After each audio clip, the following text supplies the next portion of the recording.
Welcome to Self-Care Talk with Davilyn. It's time to rise in self-care, walk with confidence, and live out loud. Make sure to subscribe to our YouTube channel at Self-Care by Davilyn. Welcome to Self-Care Talk with Davilyn. Today I have my lovely and beautiful daughter, Davilyn. How you doing today, Davilyn? I'm doing great. Thanks for asking. How are you doing? I am great. Thank you so much for asking me as well. Today is a beautiful day, beautiful Sunday. So, Davilyn, tell the viewers a little bit about yourself as far as in the school that you're attending and where you at right now with your life. I'm a sophomore attending Albany State University. I am majoring in biology in hopes of attending medical school to study further in pediatrics. All right, look at you. So you want to be a doctor, huh? Yeah, we'll see what we It's okay. That's what you got, a long journey ahead of you. But I do want to give you a piece of advice. You keep going, don't give up, because it's gonna be hard. But those challenges at the end, that reward is gonna be amazing. Okay. Oh yeah. Sure. All right. So let's dive into self-care talk with Davilyn, since she's our guest today.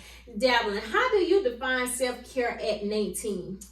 I define self-care as taking care of your own health, even if it's emotional, physical, or mentally, or could even be spiritually. Okay. So do you think the younger generation will take care of themselves more now than the older generation? Oh, most definitely. I think the younger generation takes mental health a lot more serious than the older generation. I felt like in the older generation, they didn't take it as serious. Actually went with the flow with their lives back then, huh? Oh yeah, I didn't care. They really think the younger generation is more hip than us, but I have to let Davilyn know sometimes, honey, I'm hip to the younger generation too. I ain't that old. Yeah. So, speaking of the young generation, what is one self-care habit you think everyone should try, but most people may overlook? I think everyone should try spending time alone with themselves. Getting to know who you really are, not being around any influences or any ideas from anyone else, just the ideas of your own. That's good. I like that answer. So do you think that sometimes people can be so focused on the crowd around them that they can't actually focus on themselves? Yes, I actually do think that. I think people will be so focused on everything but themselves, and in the end, they'll look at their own lives and they're like, well, what do I really have? Right. We see that all the time. People compare themselves with, other people. But sometimes you just need to sit back and take that mental break and, that alone time to actually figure out who you are as a person. Because believe it or not, a lot of people are actually walking around and they do not know who they are as a person. Oh, yeah. Do you agree with that? I definitely do agree with that. People, they tend to cling on to people because they do not like being by themselves at all. Yeah. That is kind of strange too, because it's like, if you can't be alone, then how can you even function, when everybody else have to leave and, go their own way and you there by yourself? Are you able to be there with yourself mentally? Will you just be going crazy? But yeah, you definitely need to practice being alone. I know for me, that was one of the struggles for me. I always felt like I had to be around someone. If I wasn't around someone, I just didn't feel myself. I didn't feel like it was me until, I started learning myself, healing, and just being able to enjoy my own company. And I know one time I said to myself, I'm going to sit back one of these good old days and I'm gonna eat by myself. Don't you know, I actually went to the restaurant on numerous occasions and literally ate by myself. I didn't feel embarrassed. I didn't feel like I was out of place. I felt good. And then once I actually, went back to the vehicle, I actually was like happy with myself. I was like, did I actually just sit in a restaurant by myself? Do you think you can actually go into a restaurant by yourself and just sit without feeling awkward? I think it would be, no, I definitely could for sure. I'm used to being by myself for sure.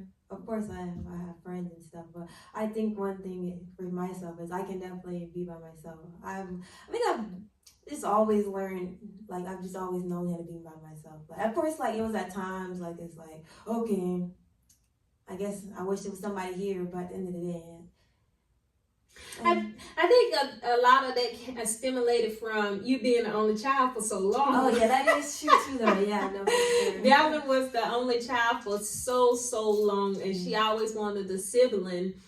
So adapting to being alone wasn't easy. I mean, wasn't like a struggle for you. You could adapt. Being alone. I used to plenty of times when she was younger. I used to be like, she a little too quiet. I go in there, she playing by herself.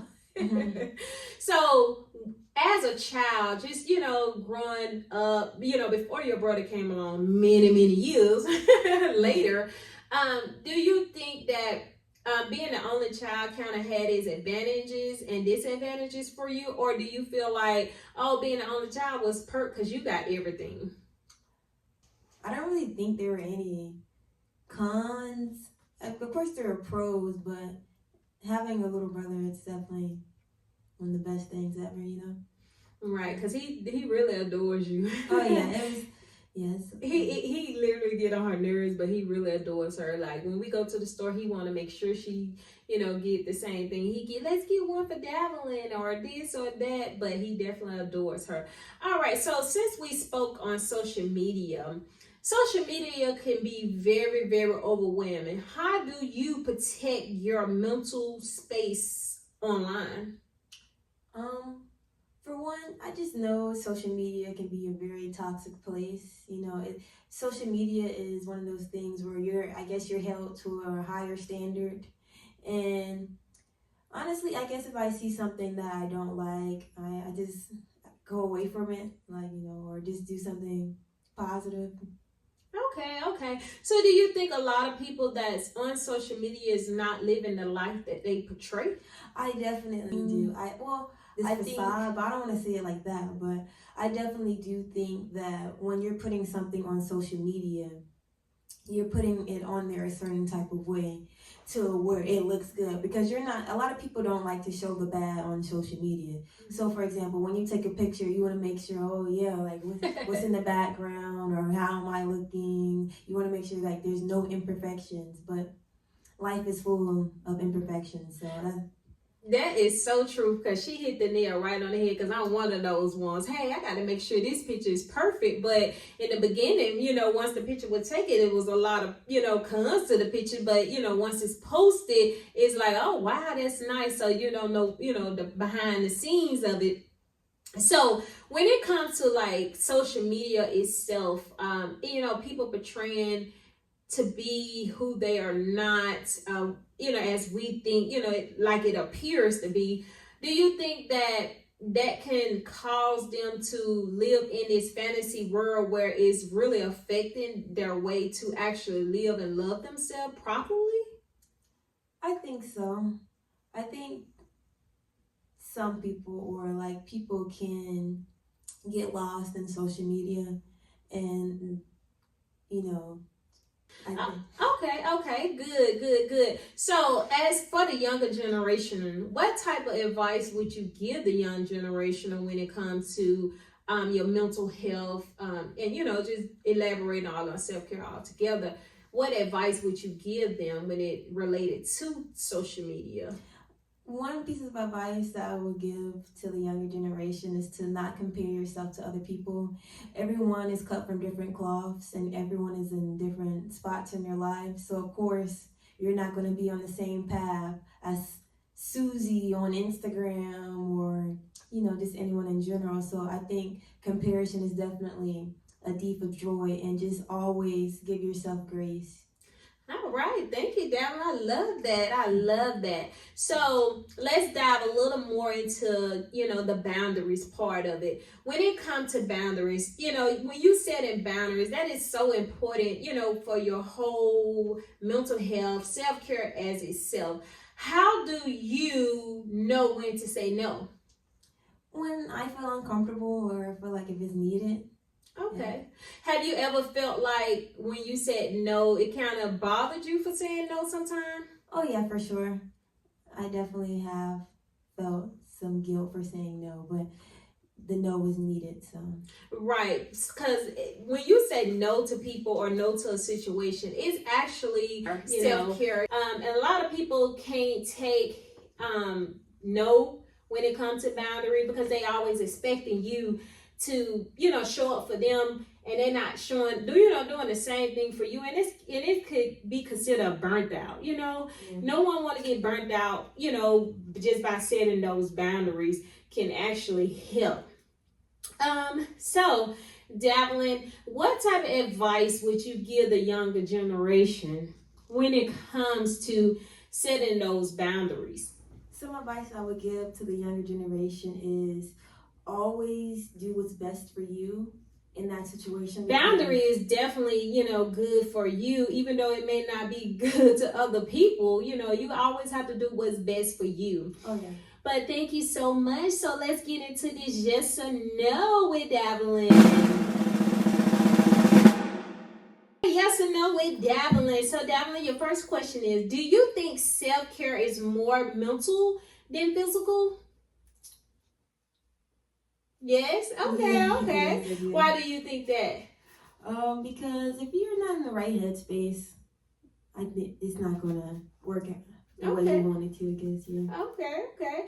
Have you ever felt guilty for setting a boundary like we talked about before? Yes, because sometimes it's like you don't want to hurt people's feelings, but you always have to do what's best for you. Oh yeah, for sure. All right. Do you feel pressure to have life all figured out at the age of 18? Why you say that? Oh yeah, for sure. I don't know. I don't know why it's like that, but I've seen a lot of more like people my age like deal with the same issue, like feeling like they have to be at a certain spot in their lives or space in their lives. Oh yeah. Okay. Has social media ever made you question your self-worth though? No, that's good. Yeah. Okay. Do you believe loving yourself is harder than loving other people? Yes. Okay, why you say that? For some reason I feel like people are a lot harder on themselves than with other people. For me personally, I think I'm a little harder on myself than I am with other people. Like I'll let you get away with something, but like myself, I was like, no. Okay. All right, that is it with Davilyn and I. Make sure to like, subscribe, share, and make sure you'll follow me on all social media platforms at Self-Care by Davilyn. And this concludes our interview. Woo.